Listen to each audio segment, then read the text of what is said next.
gracias por invitarme a este curso que a mí me gusta mucho porque, bueno, es formativo, así que agradezco a las autoridades de la SAMESIP por la invitación. Eh, ¿Qué pasa? A ver. Ahí está. Bueno, como ustedes saben, desde hace ya muchísimos años ya la artroscopía posterior de tobillo dejó de ser una herramienta diagnóstica para transformarse en una herramienta terapéutica. Hoy debemos indicar un procedimiento sabiendo cuál es el diagnóstico y qué es lo que vamos a realizar.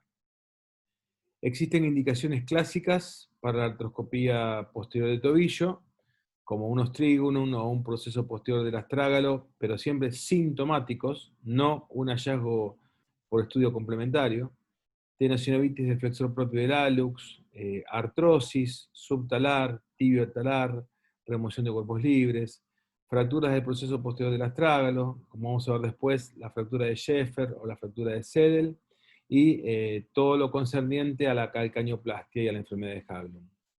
Pero también existen y se han publicado muchos artículos sobre indicaciones expandidas de la artroscopía posterior del tobillo, como pueden ser las lesiones osteocondrales posteriores, los quistes del astrágalo, del calcáneo, los síndromes del túnel terciano, todas las variantes anatómicas que mostró recién Javier, y aquellas patologías que se benefician con la transferencia endoscópica del flexor propio del hallux, que casi les diría que es un capítulo aparte. En cuanto a las consideraciones generales, como ya han mencionado todos los disertantes previos, resulta fundamental en tobillo, ya sea anterior o posterior, conocer la anatomía superficial y profunda. Esto es clave.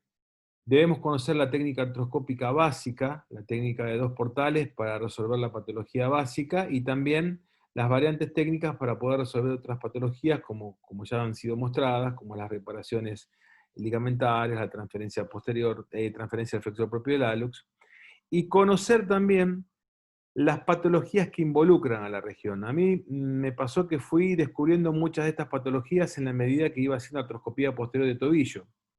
Y yo siempre le digo a mis fellows que uno no piensa qué patología puede ser responsable, por ejemplo, de un síndrome de doloroso posterior de tobillo si no lo conoce.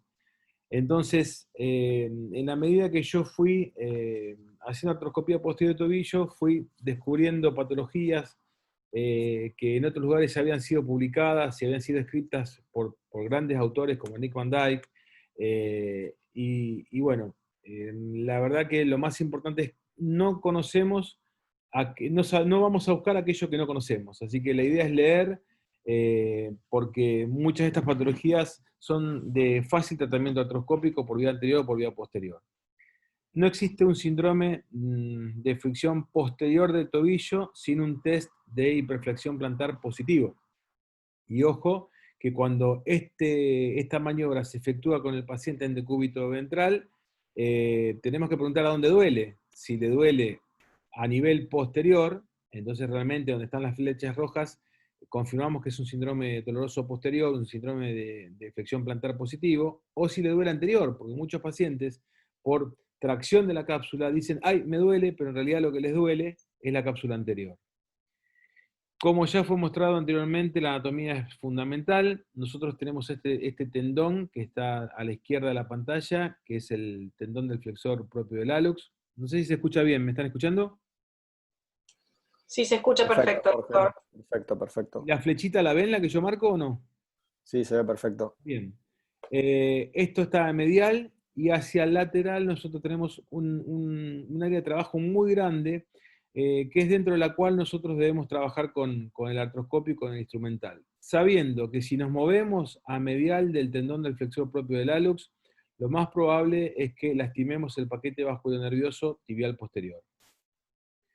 Dentro de las estructuras anatómicas a reconocer, tenemos de superficial a profundo, o sea, desde el portal hacia adentro, la fascia preaquiliana, el ligamento de Rubier y Canela, el tendón del flexor propio del hallux, su retináculo y el nervio y la arteria tibial posterior. Y ya en el plano profundo tenemos la articulación tibiotalar y subtalar posterior, y vamos a empezar a describir cada una de estas estructuras.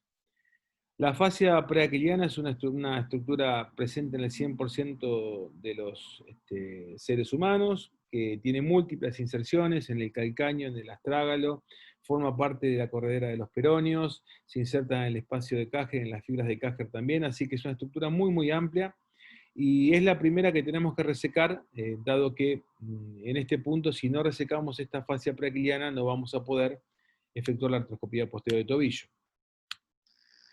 Ahí estamos viendo un procedimiento de artroscopía posterior, a nivel inferior la articulación subtalar. Aquí vemos el ligamento transverso, y lo que estamos mostrando acá es cómo vamos resecando la fascia hacia arriba. Esta es la articulación abajo subtalar, este es el ligamento transverso. Y esto es muy importante cuando nosotros efectuamos una descompresión posterior o una transferencia del flexor propio del hallux. Liberar esta fascia para lograr que ese tendón se acerque al Aquiles para poder restablecer un puente mecánico y vascular en aquellas patologías que estemos tratando.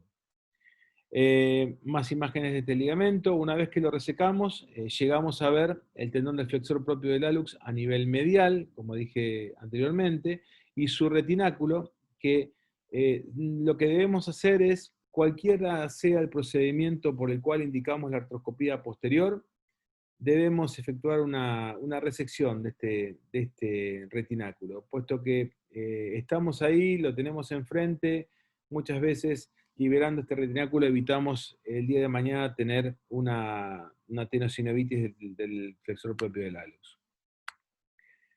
Aquí otra vez, este es un tobillo izquierdo, el paciente está en decúbito ventral, entonces vamos a tener que el tendón que estamos mostrando acá es el flexor propio del hallux.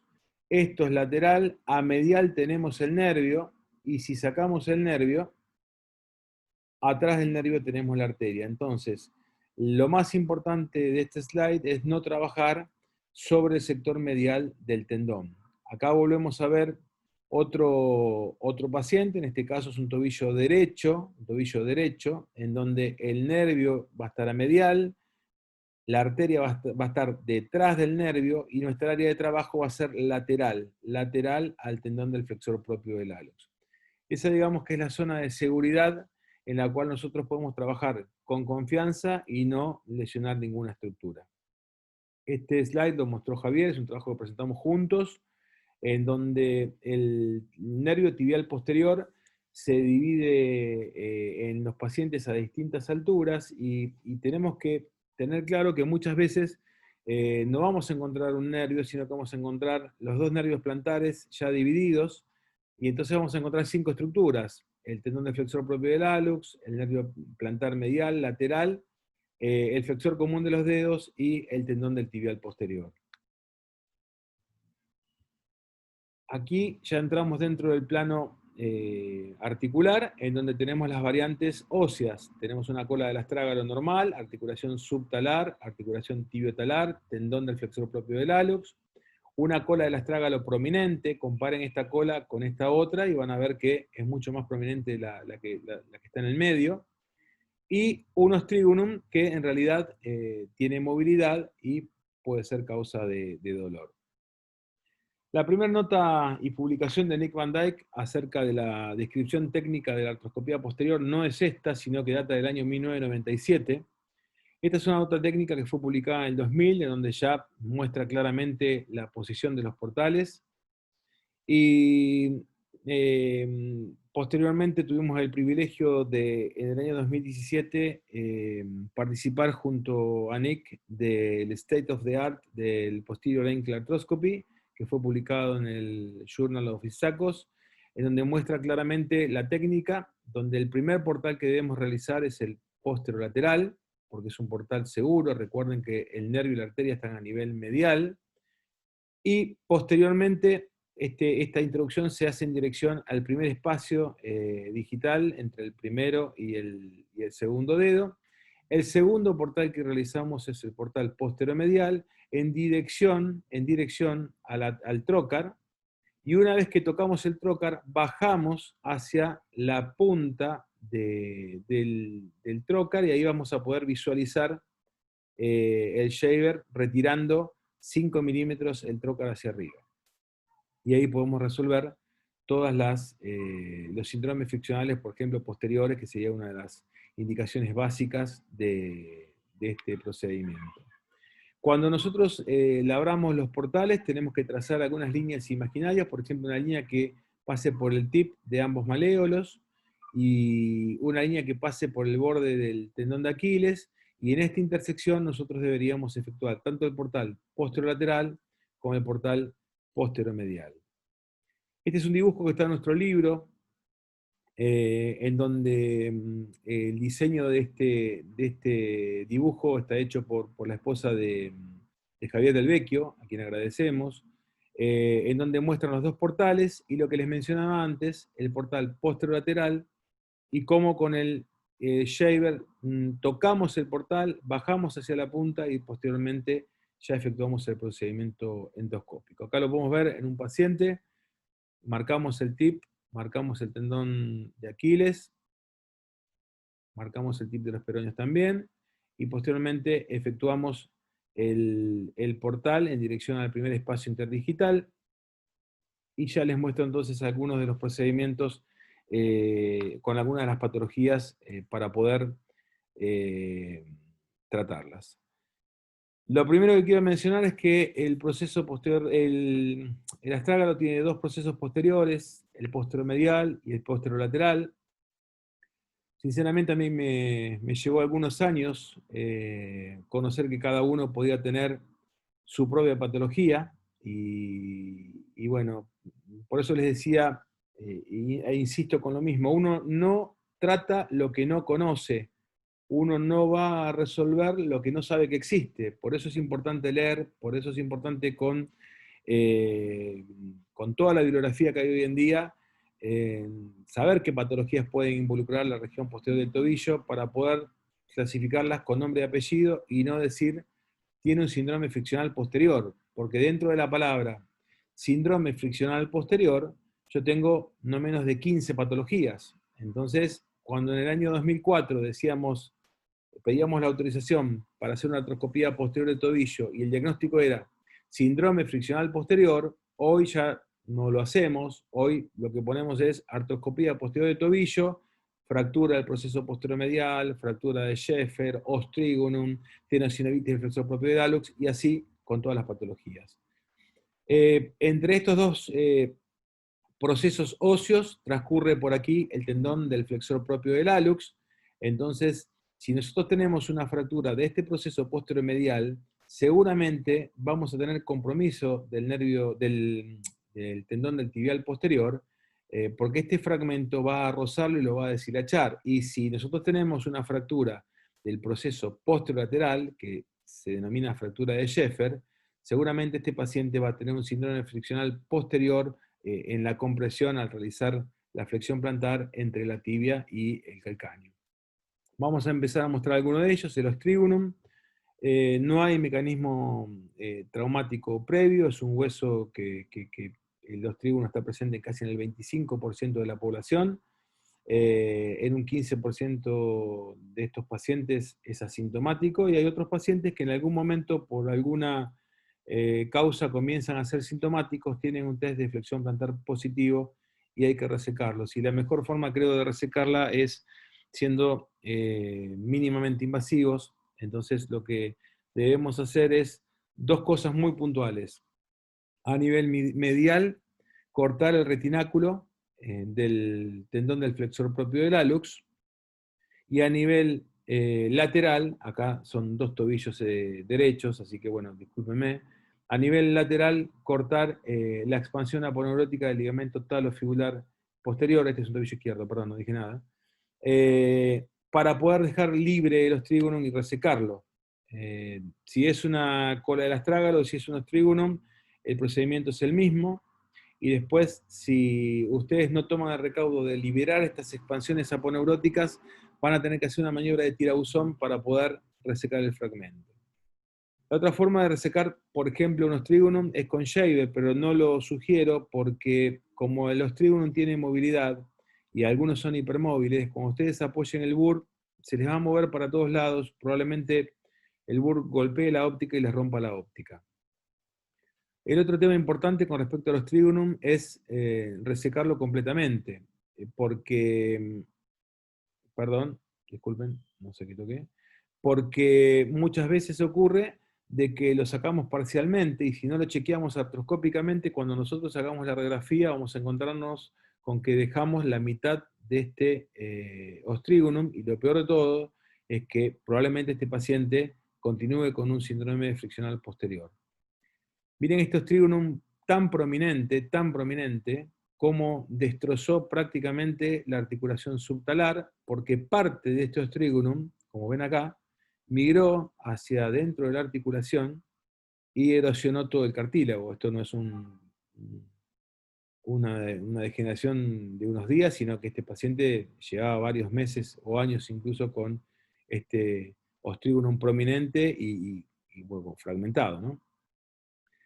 Proceso posterior del astrágalo prominente, otra patología también no traumática. Si el paciente tiene dolor y si ustedes pueden ver algún signo de sufrimiento a nivel óseo, bueno, también está indicada la artroscopía posterior.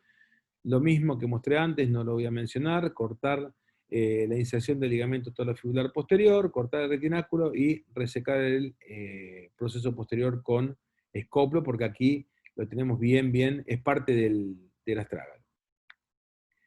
La fractura de Scheffer es ni más ni menos que la fractura del proceso posterolateral del astrágalo, y para que sea una fractura de Scheffer tiene que tener bordes más bien más nítidos, como si fuera una fractura, y contar con el relato del paciente de haber tenido un traumatismo previo.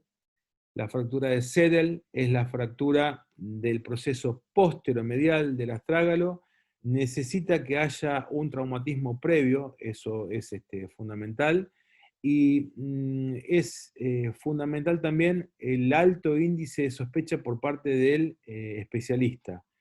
Si ustedes no saben que existe la fractura de Sedel, probablemente no le den importancia a esta pequeña marquita que hay acá y no le pidan una tomografía. El diagnóstico de la fractura de Sedel no se hace por radiografía ni por resonancia magnética, se hace por tomografía computada y muchas veces son pequeñas avulsiones que luego se introducen dentro del retináculo y del canal del túnel del flexor propio del hallux y son los que provocan después la sintomatología a nivel de flexor. Siempre muestro este video muy viejo, del año 98, en donde yo la verdad ni tenía idea que existía esta fractura.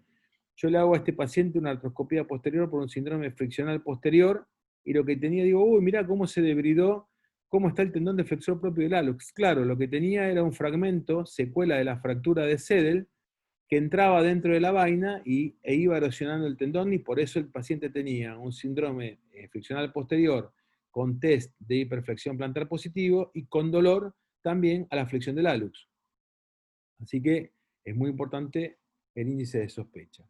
Bueno, la estenocinovitis es muy común en bailarinas, es muy común en jugadores de fútbol, muy simple la resección, se hace una artroscopía, se libera el ligamento ruber y canela, se hace un shaving de la sinovial y se acabó el asunto.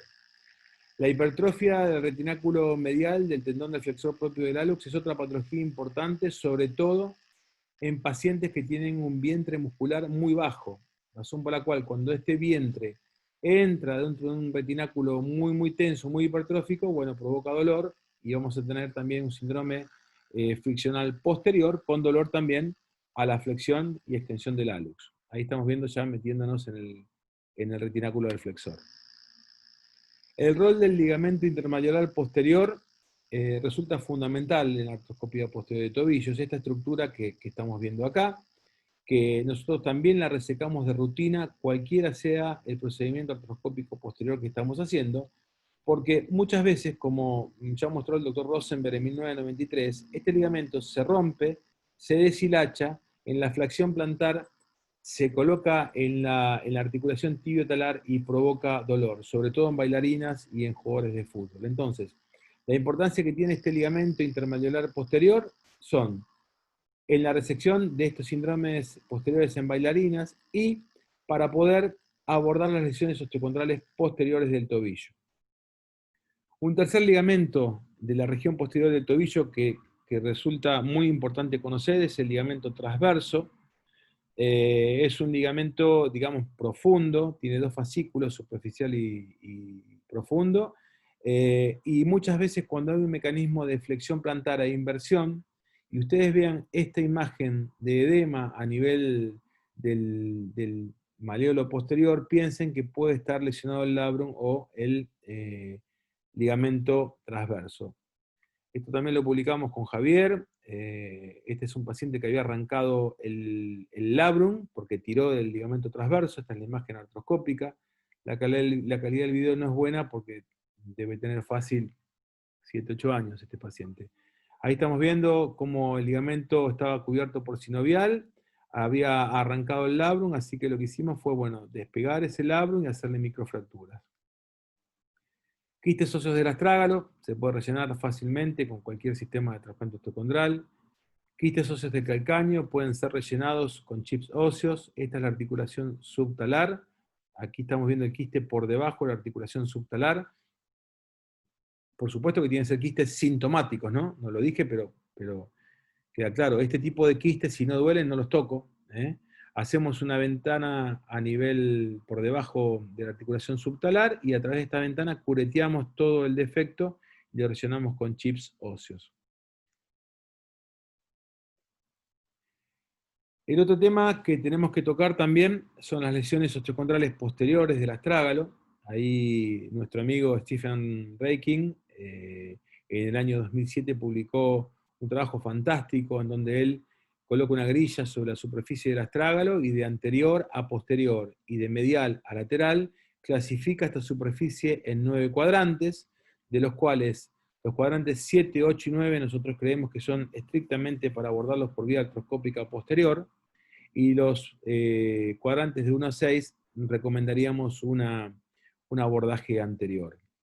¿Qué pasa con las zonas 4 y 6? Bueno, hay que evaluar al paciente en su contexto, si es un tobillo laxo, si es un tobillo con una inestabilidad asociada, ver la profundidad de la lesión, no solamente el diámetro, y decidir si lo hacemos artroscópicamente o a cielo abierto.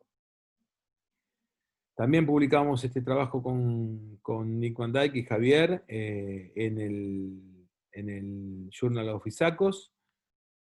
Ahí estamos viendo el ligamento transverso, que es el que yo les decía. Miren qué fácil este ligamento, si lo corremos, llegamos a tener acceso al sector posterior del tobillo. Lo que pasa es que lo más fácil es resecarlo para evitar que el día de mañana pueda hipertrofiarse y pueda provocar también un síndrome friccional posterior. Ahí ya resecamos el ligamento y ahí nos apoyamos, voy a mostrar de nuevo, nos apoyamos sobre el flexor propio del hallux con la parte roma de la cureta y resecamos el fragmento, tratando de no dañar el resto del cartílago normal. También lo publicamos con Javier, en este caso, en la revista de la Flamesip, creo que fue el 2012. Y después, si quieren, por supuesto, apoyándose siempre en el flexor, entrando lateral al flexor, podemos efectuar microfracturas.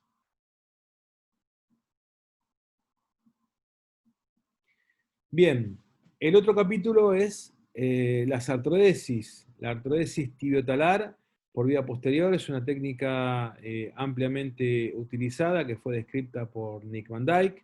Él mostró claramente que resulta bastante sencillo efectuar el debridamiento del cartílago remanente en un paciente con artrosis tibiotalar por vía posterior, dado que podemos tener un acceso completo a la articulación, cosa que no ocurre cuando la abordamos por vía anterior, porque nos queda el tercio posterior del astrágalo que nos cuesta resecar ese cartílago con la cureta.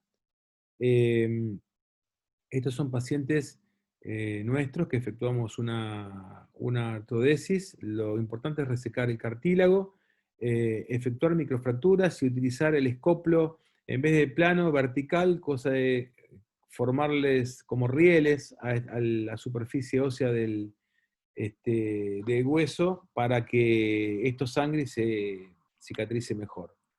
Con respecto a la artrodesis subtalar por vía posterior, hay un trabajo de Lee del año 2011 que creo que es muy interesante, donde muestra que la mejor posición para colocar los tornillos es, bueno, primero es utilizar 2 tornillos, y segundo colocar uno en dirección al cuello del astrágalo y otro en dirección a la región posteromedial. Ahí estamos viendo también otro paciente que le efectuamos una artrodesis por vía posterior. Algunos autores prefieren un tornillo, otros dos, yo prefiero dos, con muy buenos resultados. Las variantes no los voy a cansar, porque ya habló Javier. Sepan que las variantes anatómicas en la región posterior del tobillo son una causa importante de dolor. El flexor digitorio accesorius longus tiene un 15% de incidencia, el peroneus quartus también tiene un 15% de incidencia, y el peroneo calcáneo tiene una incidencia menor, cercana al 5 al 8%, y son patologías que debemos conocer para poder tratarlas. También lo publicamos con Javier, no me olvido más de este primer paciente, creo que era el año 2005-2006, en donde como parte del Fellow Travelship vino Nick Van Dyke a Argentina con otros médicos extranjeros, y yo justamente había agendado, porque venía a ver cirugías, una artroscopía posterior por un síndrome friccional. Y la verdad que cuando hago la artroscopía me encuentro con esto, con dos vientres, un tendón de flexor propio y otro vientre muscular, quedo automáticamente un poco desacomodado y no sabía para dónde ir hasta que siento un dedito que me toca atrás y me dice: George, es un flexor digitorio accesorius longus, es una variante anatómica. Bueno, ahí, a partir de ahí empecé a leer y empecé a buscar las variantes, y bueno, efectivamente era como decía Nick. Acá están viendo otro caso, que también tiene la variante. La particularidad que tienen que ambos flexos digitorio accesorios longus transcurren por dentro de la vaina del flexor, comparten la vaina del flexor, razón por la cual se produce un desbalance continente-contenido, y entonces el retináculo, por donde tiene que ir un tendón, van dos, y esto es lo que provoca el síndrome friccional posterior, o incluso puede asemejar un síndrome del túnel terciano, porque dan una sintomatología muy, muy parecida. El tercer punto lo mostró Javier, es la tercera variante, que es el peroneo calcáneo interno, que es el mismo video que mostró Javier, que corre por fuera de la vaina del flexor, ¿sí? Y viene de lateral a medial. Así que esas serían las diferencias del músculo peroneo calcáneo interno con el flexor digitorio accesorius longus. Ahí lo podemos ver en una resonancia magnética. Esta es una variante anatómica de un peroneo calcáneo interno. Y por último entramos en el capítulo que voy a pasar muy por arriba, simplemente para que sepan que esto se puede hacer, que es el de la transferencia endoscópica del flexor propio del hallux, que empezamos con Javier a presentar nuestra primera casuística del año 2016 en Barcelona, España. Posteriormente fuimos parte del capítulo de ESCA de la descripción de esta técnica. En el año 2018 presentamos con Jordi Vega la transferencia endoscópica del flexor para las rupturas crónicas no insercionales del tendón de Aquiles. Este año presentamos en el Journal of ISACOS la técnica endoscópica. ¿Y para qué puede ser utilizada esta técnica? Bueno, para resolver muchas patologías. Una enfermedad de Haglund que tiene una tendinopatía insercional muy importante, puede ser de utilidad. Efectuamos la resección del Haglund por vía endoscópica, y posteriormente efectuamos la transferencia del flexor para mejorar la calidad de ese Aquiles. Podemos utilizarlo en rupturas crónicas del tendón de Aquiles. Antes lo que hacíamos era las cirugías a cielo abierto, en el caso que la paciente o el paciente presentaran gaps de más de 8 centímetros, lo que hacíamos, y lo publicamos en la revista de la Flamesip en el 2016, eran injertos libres de isquiotibiales. Sacábamos el isquiotibial boca abajo, recto interno y semitendinoso, y hacíamos una cirugía con una gran incisión, anclándola en el calcáneo y en el remanente del gemelo y del sóleo. Y hoy por hoy lo que estamos haciendo es una transferencia del flexor. Esta no es una buena transferencia del flexor porque está separado el Aquiles. El secreto de esta técnica es hacer el túnel lo más cercano a la inserción del Aquiles para que estén más en contacto el vientre muscular del flexor y el tendón de Aquiles, y que restablezca un puente mecánico y vascular. Sin embargo, esta paciente, bueno, anduvo muy, muy bien. Y lo último que presentamos este año, hace muy poco, fue en el Foot and Ankle, la transferencia endoscópica del flexor para las rupturas agudas del tendón de Aquiles, con un resultado realmente espectacular. Hemos recibido nuestras críticas porque la crítica principal fue que estábamos usando un tendón cuando podíamos resolverlo de otra forma. Así que les quiero mostrar los resultados. Esta es una ruptura aguda del tendón de Aquiles. Esta es la imagen inmediatamente después de la transferencia del flexor. El flexor empuja al Aquiles hacia arriba y desaparece el gap, desaparece inmediatamente el gap. Si ustedes colocan el flexor propio del hallux bien pegado al Aquiles. Y un poquito, este es el resumen de la transferencia del flexor. Desde el 2013 tenemos operados 73 pacientes con un follow-up de 69 meses, 12 tendinopatías insercionales y enfermedad de Haglund, 3 lesiones insercionales del tendón de Aquiles asociadas a rupturas del Aquiles con enfermedad de Haglund, 4 rupturas crónicas y 54 rupturas agudas del tendón de Aquiles, de los cuales 7 son jugadores profesionales de fútbol. El capítulo de la subastragalina no me metí porque podríamos hablar mucho más, así que sepan que también la subastragalina puede ser abordada por vía posterior y hacer algunos portales accesorios laterales. Y entramos en las complicaciones de la artroscopía posterior de tobillo, que están íntimamente relacionadas a la experiencia del cirujano artroscopista, y están íntimamente relacionadas al conocimiento de la cirugía artroscópica. Este es un paciente que operé hace muy poco, un paciente jugador de fútbol de Uruguay, que lo habían operado a cielo abierto, había roto el Aquiles, y un año atrás le hicimos nosotros una transferencia del flexor, anduvo fantástico. El tema es que le faltaba un poco recuperar la flexión dorsal, así que decidimos hacer una liberación posterior, una tercera endoscopía. Y bueno, esto es un hematoma con gran edema, que además por compresión provocó una neuropraxia del nervio calcáneo superficial y le provocó anestesia transitoria en el talón. La anestesia o la hipoestesia del talón son por lesión de la rama sensitiva medial del nervio calcáneo y son frecuentes de ver en la artroscopía, son transitorias.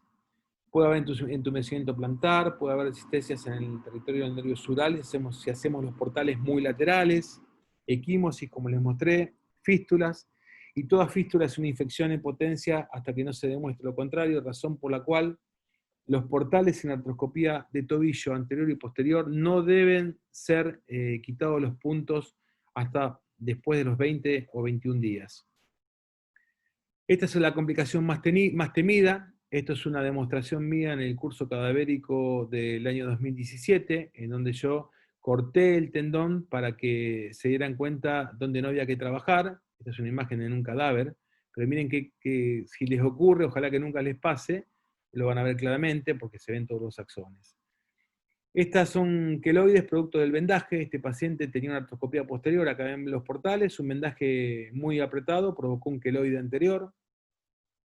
Fístulas, como les dije, toda fístula es una infección en potencia. Y escaras, esto es porque la bota, en algunas patologías que se inmovilizan, provoca que tenga mucha humedad en la región, se macera la piel, y si no se le avisa al paciente que vaya rotando el talón y la posición del pie en los primeros días del posoperatorio, puede haber una escara que, bueno, que lleva un tiempo tratarla y es dolorosa. Para terminar, existen múltiples indicaciones para realizar una artroscopía posterior de tobillo.